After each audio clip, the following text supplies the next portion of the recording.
Hello, hello. It says we are live. If you are joining us live, please say hello. Let us know where you're coming from.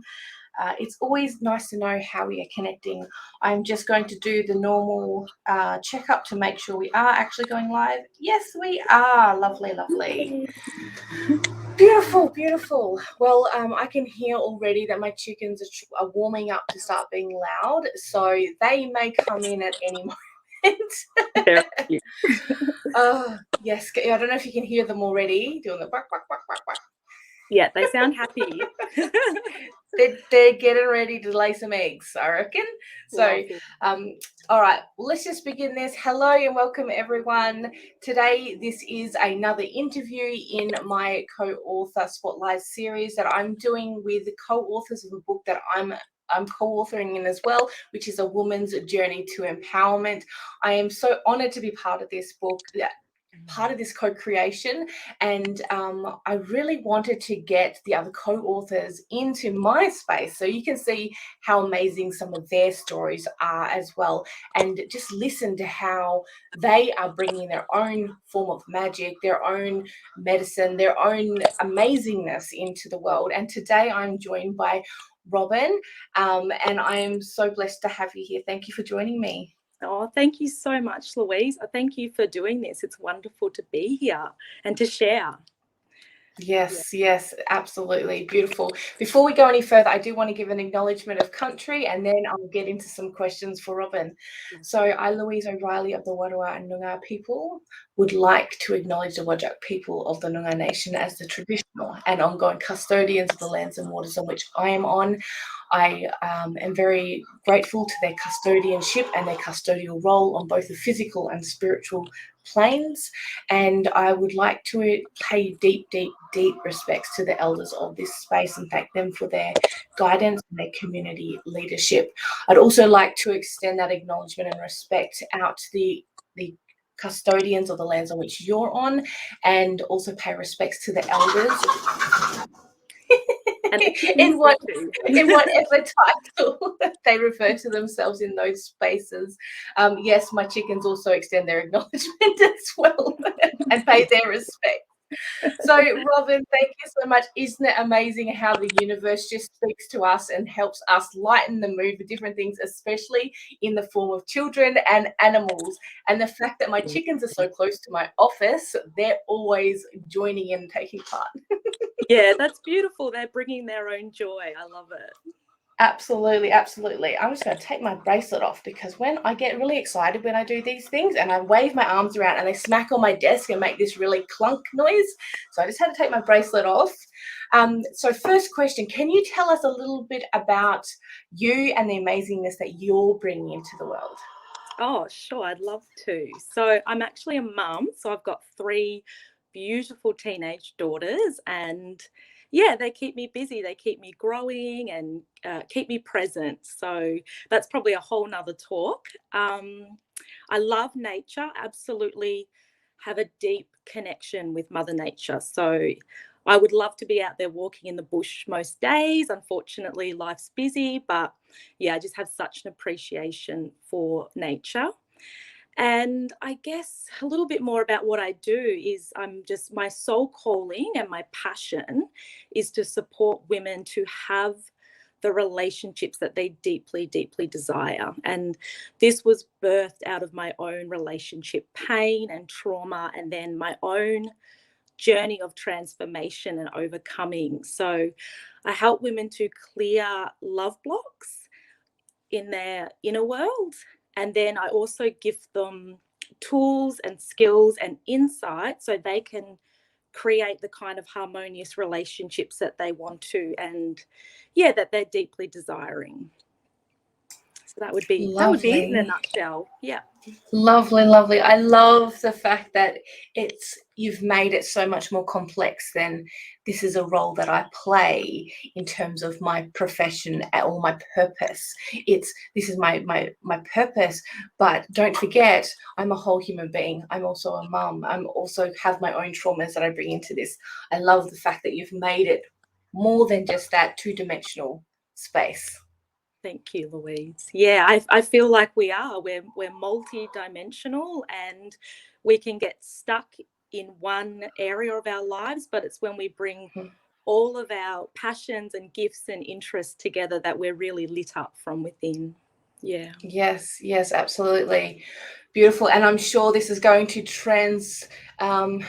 transcend, is that the right word? Transport over into your chapter as well. So can you tell us a little bit about your chapter that you've contributed into our co-authored book, but no spoilers. So just tell them a little bit about the outlines, the skeleton of it, so they're wanting to go, oh my gosh, I absolutely have to read this chapter, which they probably should. Thanks, Louise. Yeah, I'll try to give a bit of an outline. So I guess there's probably 3 elements to my chapter, and obviously all very personal. It's my personal story. And the first aspect would be overcoming a significant illness and trauma in childhood. So often when we go through big events in our childhood years, we often don't get the support, and we often as children don't have the skills to navigate and process big events and traumas. So what tends to happen is it gets locked away in a part of us until we're ready, until our soul is ready to really heal all of that. So that kind of brings me to the next element of my personal story, and that was when I was a very young mother. 3 beautiful babies under 3. So you can imagine the stress that I was going through. But also one of our beautiful twin daughters was born with a chronic illness. And for the first couple of weeks of her life, it was very touch and go. And I remember sitting with her not knowing if, I was going to lose her in the night. So what happened about that time was I was really cracked open to my childhood fears and insecurities and stories. It all sort of resurfaced. And I really lost the identity that I'd built previously. So it felt like a time of darkness had come over my life. And I sort of went on a bit of a path of self-destruction. And I talk about the moment in my book where I woke up and realized that this time of darkness was actually here to greet me as a friend. It was here to help me to see that there was a lot of healing work that I needed to do to, connect back to my true self. And then the last element would be just that our beautiful, intimate relationships are so reflective of our relationships with ourselves. So the foundation of self-healing was really what gave me the ability to be able to flourish and transform my own relationship. So I give quite a lot of steps and golden nuggets and things like that to share with the audience my journey on how it came from a self-healing journey into a relationship healing journey. So I'd say that sums it up in a nutshell. I love that so much. I love it. And it really does speak those volumes of how the inner stuff really does impact the outer stuff, or it is reflected into the outer, and how important it is to understand what's going on in the inside. Absolutely. In order to help I don't even know what the word is, to help support or change or influence the outer world that we have. All of what you've shared, I truly believe sometimes the outer world is how we know we've got stuff going on internally, because it's reflected like a giant mirror. Yeah. Absolutely. And, it's so interesting because the work that you're doing and understanding how that is a mirror is very similar to the way I do stuff with my inclusion and diversity coaching, because whatever's going on for us also is reflected on the outside as well. And our relationship with ourselves is also shows through how we are showing up and how we are being inclusive or not being inclusive, or whether we're driven to be more inclusive and find more inclusive ways to be.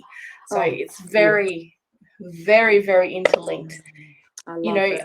I think at the base of it, we're all kind of working towards the same thing, but we all have our own little streams Little pockets, in yeah. where we're doing it. So I think we're actually all on the same team, going Yeah. towards the same thing, I but love in our that. own way we're expressing it. Yes, that's beautiful. I love that. Beautiful, beautiful. Yeah. Okay, so a question I do have for you is, what actually inspired you to become a co-author? Wow, great question. Well, I'm a big believer in synchronicity. I'm a huge believer in divine timing, and every time I'm doing any kind of work on myself or moving out of my comfort zone, often what happens is an opportunity presents itself. It's like a door opens. And it was just the right timing. As soon as that invitation to be a co-author landed in my, emails, or maybe it was a phone call, I'm trying to remember, I just felt in my being that it was perfect timing. And I feel that I've been doing this work for long enough with women that my own story needed to be shared on a wider sort of audience. And yeah, I think that's it. And I also started writing and sharing a couple of years ago, or it might have been a year ago at the time, and I knew the power of healing through writing, and I also could see that it was supporting so many other people. So it was kind of a dual inspiration. Like, this is a really healing thing to do, but it's also healing humanity. Yeah. Beautiful, beautiful. And it's so great that you have that emotional intelligence and that connection with your own body to understand when your body is giving you the message that this is a right thing for you to do. Yeah, yeah, I feel like just going within and listening, and it's such a gift that we have as human beings to listen within. Mhm. And when you feel that your heart and your being just says yes, just forget about the how and go with it. Yeah, And that can thank seem yourself so later. scary. That can seem so scary, right? Because, you know, in our society, quite often we're taught not to do things until you have all your ducks in a row. And not to do something until you know every part of the process, you know exactly how to do it.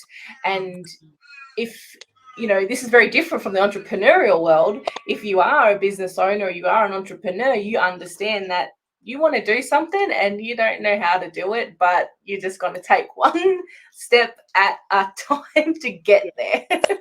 Yes, 100%. And you're so right with how society teaches us to have our ducks in a row. And if we don't, something bad could happen. And in Mhm. my experience, breaking out of that mold's been the best thing to ever happen, because so many doors open when you take that leap of faith. Mhm. And does this also translate within the relationship? Bringing or calling in or attracting a beautiful, loving, respecting, soulful relationship. Does that kind of translate to that as well? Oh, absolutely. The courage to acknowledge what you're desiring, and to have the courage again to step up and invite that in, especially when we've had experiences in the past where we've been hurt, let down, disappointed. It's such a huge thing to open yourself up and open your heart up again. And I get so inspired by women doing things that they've never had, stretching their comfort zones and letting go of their resistance, because what they want means so much to them. Yeah, it's really Mhm. beautiful. So, so good. Okay, I have one last question for you. So, what part of being a co-author and your experience and your journey so far, is there something you want to share with the audience? It could be like an aha moment or a challenge that you went through or something you didn't actually expect. Is there anything you want to actually share about the process? Oh gosh, there's been so much to do with this process that I really wasn't anticipating. But I think the biggest aha moment, and it probably links back to that saying yes and diving straight in, the biggest aha moment for me has been how much growth and healing you go through in this process before you even publish. It's so, you open yourself up. Oh, I've lost a bit of lighting there. My apologies. Hang on, I'll see if I can. Oh, sorry, everyone. I was listening to a bit of Kelly Clarkson before. Is there a message in there? Yeah, exactly. I'm broken and I'm beautiful. That was the one. So now they've got a bit of wow. light back. Yeah. You want some synchronicity? There it is, right there. There it is. It's speaking to us. So yeah, I think it's the healing process of writing and, you know, becoming so open to people knowing you at a very vulnerable level. There's a lot of layers that shift within that, but bring it on, because it's just amazing to shift those things, to move through those, like to heal at another level and to step into your potential even more has been beautiful. But what I wasn't expecting was the relationships that we have developed within co-authoring. Like, it's been something that I'll treasure forever. Yeah, long after the book has had its ripple effect, it will be the connections and the relationships that we've developed. Oh, that is so, so beautiful. Thank you so much for joining me and just sharing a little bit more about you, about your chapter, about all the goodness that you're actually, you know, bringing and birthing into this world. Thank you so much for what you do, for you just being, really. You know, if anyone is out there listening along or watching along and you would like to follow Robyn, I have put all of Robyn's links in the description. Please go and check her out. She is a phenomenal, phenomenal woman, amazing person, just all the good stuff. So go and follow. If you are listening and you're thinking, yeah, this book sounds like a book that I want to be reading, I want to get my eyes on, it is A Woman's Journey to Empowerment. I do have my book waitlist link in the description. You can go and click there, and then I'll keep you notified about all the updates for the book, when it's on pre-sale, and all that kind of stuff. I also share a bit about each of the chapters, little bits and pieces that also won't be going public either. So you have to be on the wait list to receive some extra little bits about the book, the behind the scenes stuff, or maybe even some deleted parts from my chapter in particular.